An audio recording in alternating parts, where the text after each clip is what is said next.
시대가 네. 많이 달라졌고 좀 고객들 니즈도 바뀐 것 같고 우리가 재무설계사가 주목해야 되는 뭐 어떤 키워드의 변화 뭐 네. 이런 게 있는지 네. 좀 얘기를 해주셨으면 좋겠어요. 제가 한국재무설계라는 회사의 창립 멤버로 들어가서 거기서 정말 열심히 했고 그다음에 네. 재무설계 책도 쓰고 네네.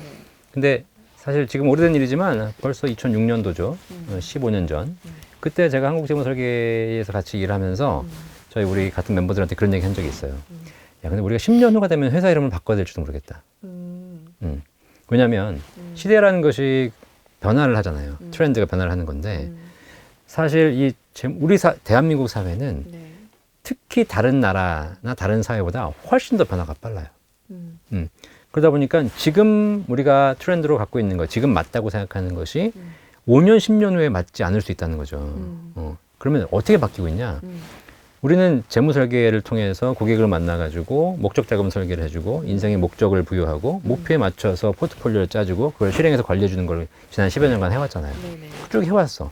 근데 어느 순간 해왔다 보니까 어떤 일이 벌어지냐면 젊은 사람들을 만나서 그들의 현금 흐름표와 재무 상태를 분석해 보니 네. 서로 불행한 거예요. 현실적으로. 현실적으로 그들의 재무 상태를 열어보니까 아무것도 없고, 진짜 소득도 줄고 있고, 그나마 있는 돈 가지고 여기저기 연끌하고 뭐 이러고 하다 보니까 투자 여력도 없고. 네. 나도 이 사람 만나서 뭔가 도와줘야 되는데 뭐가 있어야 도와주지. 네. 그러니까 이 사회가 부익부 빈익빈 양극화가 되기 시작하면서 심한. 어쩔 수 없이 젊은 층에서는 재무 설계 자체가 의미가 없어지는 시장이 되어가고 있고.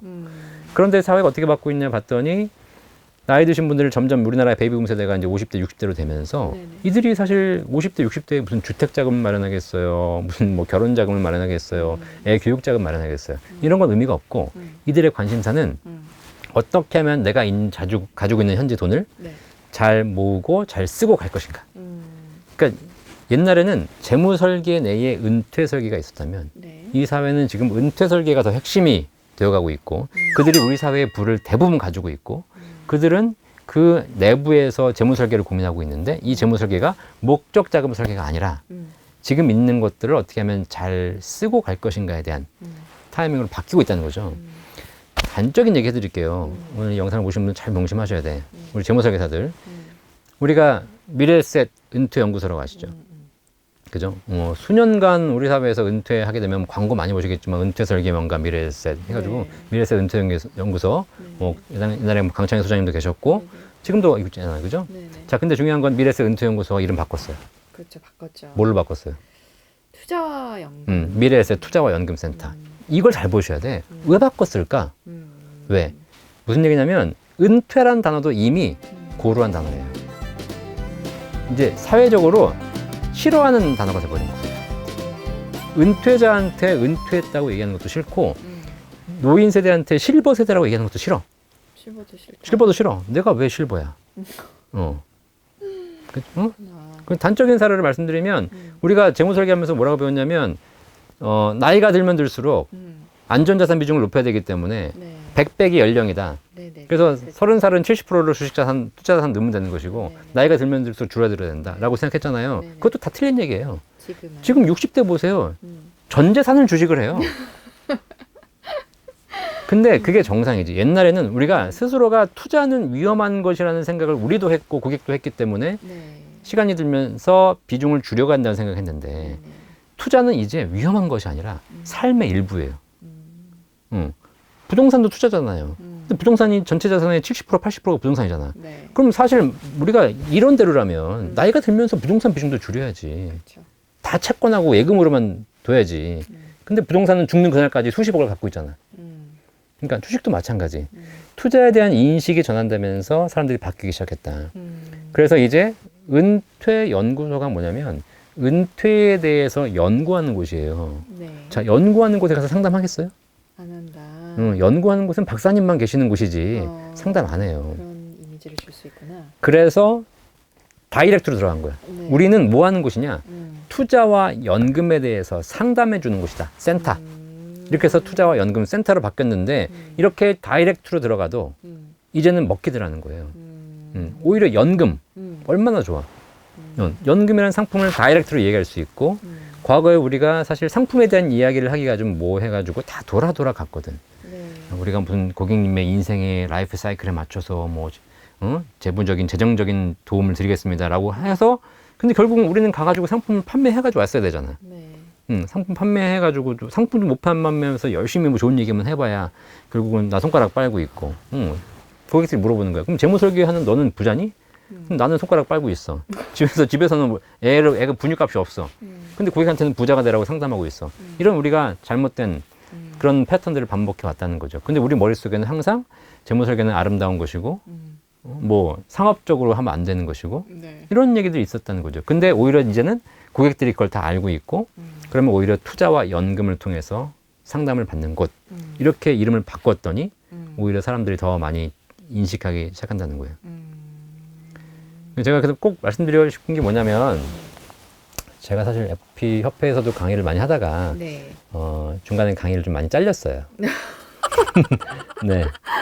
왜냐면 그랬나요? 이용주 CFP 강의는 뭔지 모르게 좋긴 한데 되게 상업적이야. 그런 느낌? 그런 느낌이 있었어요. 왜냐면 다른 사람들 CFP들 와서 강의하게 되면 굉장히 아름다운 얘기들 많이 해줬거든요. 재무설계사로서 갖춰야 될 윤리성 뭐 이런 거 얘기했거든요. 근데 저는 정도에서 벗어나지 않는? 그렇죠. 근데 저는 뭐라고 했냐면 재무설계도 좋지만 일단 먹고 살아야 된다. 중요하죠. 네. 근데 제가 지금 10년 재무설계 자격증 딴 지가 CFP 자격증 딴 지가 벌써 17년째고 재무설계를 하면서 느끼는 게 뭐냐면 저는 그렇게 말씀드리고 싶어. 가장 상업적인 것이 가장 윤리적인 것이다. 이거 이해되시겠어요? 글쎄요. 제가 지금 연금 박사 상담 센터를 운영하면서 다이렉트로 연금에 대해서 얘기하고 있어요.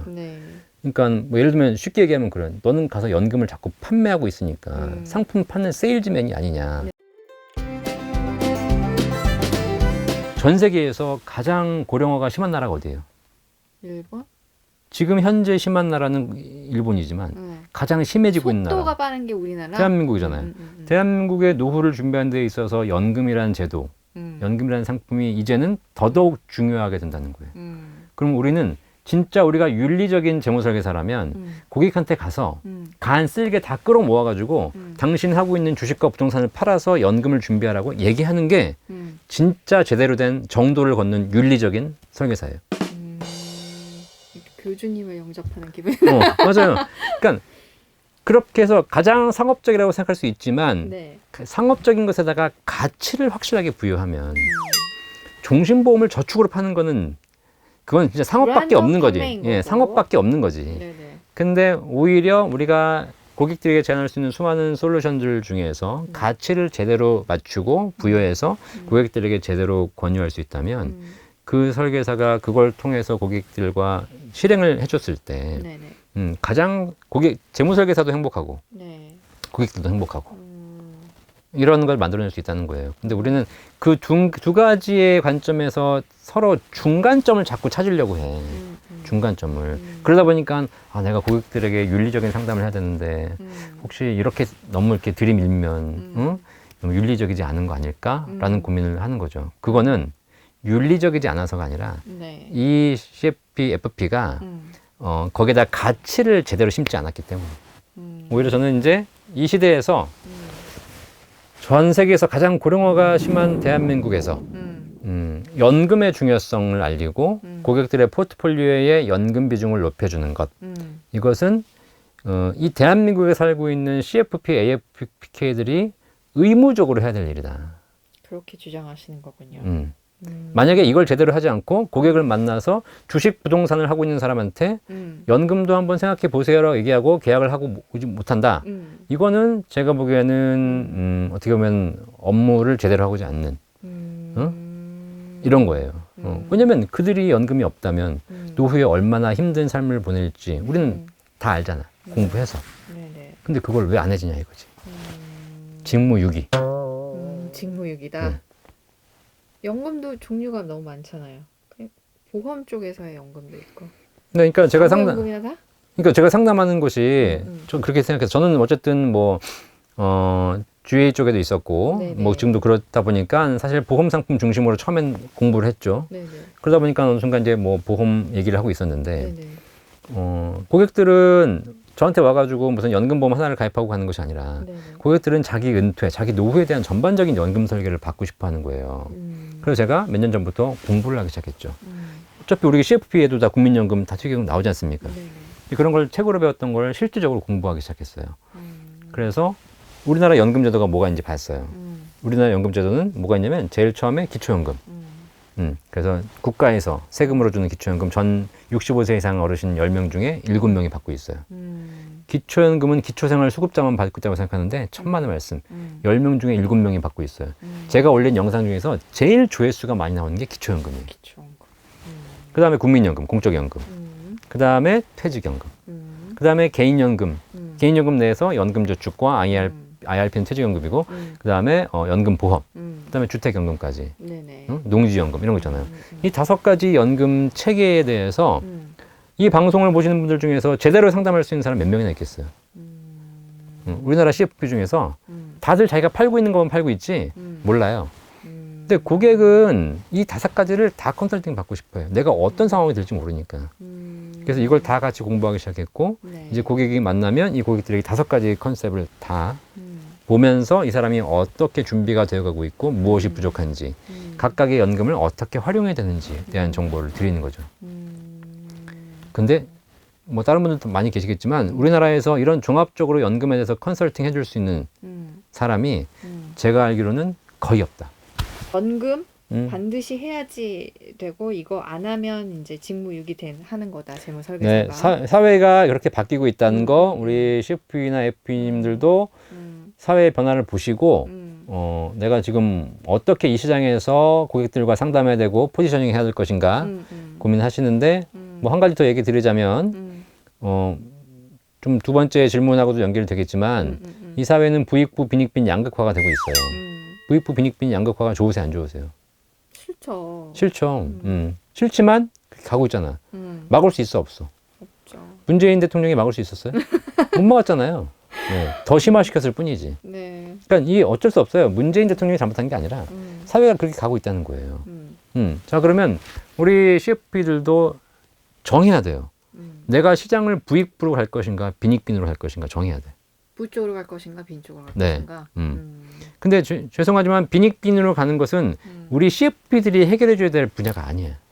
그렇죠. 이거는 국가에서 사회복지제도로 구조적인 해결해 줘야 되는데 그것을 우리가 어떻게 바꿀 수 없잖아요. 네. 그러면 우리는 어떻게 되냐면 시장이 양극화되는 것이 저도 싫어요. 시장이 중산층이 많았으면 좋겠어. 근데 우리는 중산층을 만나서 상담했으면 좋겠지만 시장이 양극으로 갈리고 있다면 어쩔 수 없이 우리도 예, 부익부 시장으로 가야 돼요. 그럼 우리 사회 부는 누가 가지고 있어? 아까 말했듯이 예, 우리 사회는 부모가 예, 전부 5, 60대가 갖고 있어요. 20, 30대는 돈이 없어요. 20, 30대는 돈이 없는데 그들의 부모는 다 돈이 있어요. 그러면 여기서도 우리가 이 시장에서 어떻게 고객들을 만나서 상담해야 될 것인가. 사실 상속 증여도 마찬가지고 20, 30대를 만나서 재무 설계를 하는 것보다 5, 60대를 만나서 그들의 자녀까지 재무 설계하는 것이 훨씬 더 그들에게 도움이 돼요. 자녀 그래요. 그럼 그 사람들을 어디서 도대체 만나야 되는 거야?